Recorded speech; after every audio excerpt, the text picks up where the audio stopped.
Hello, chosen ones. I just wanted to stop by and give you all another word, a word that God had gave me this morning. It was about the prodigal son.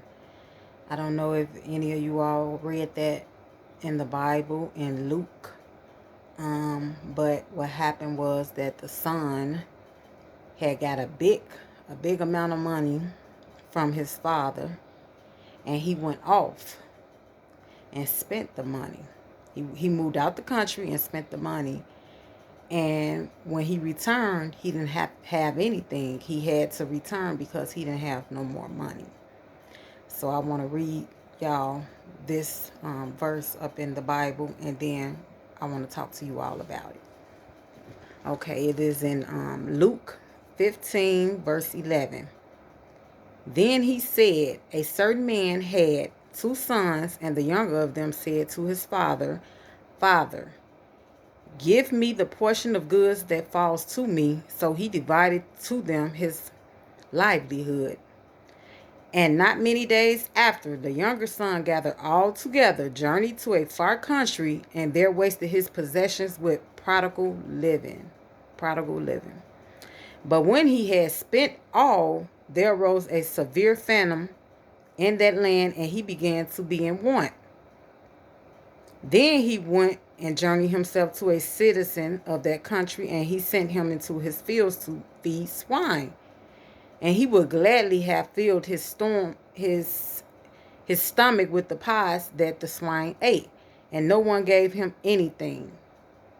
But when he came to himself, he said, how many of my father's hired servants have bread enough and to spare, and I perish with hunger?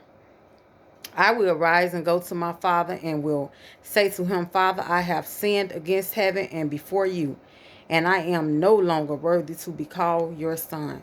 Make me like one of your hired servants. And he arose and came to his father. But when he was still a great way off, his father saw him and had compassion, and ran and fell on his neck and kissed him. And the son said to him, Father, I have sinned against heaven and in your sight, and am no longer worthy to be called your son. But the father said to his servants, bring out the best robe and put it on him, and put a ring on his hand and sandals on his feet. And bring the fatted cow here and kill it, and let us eat and be merry.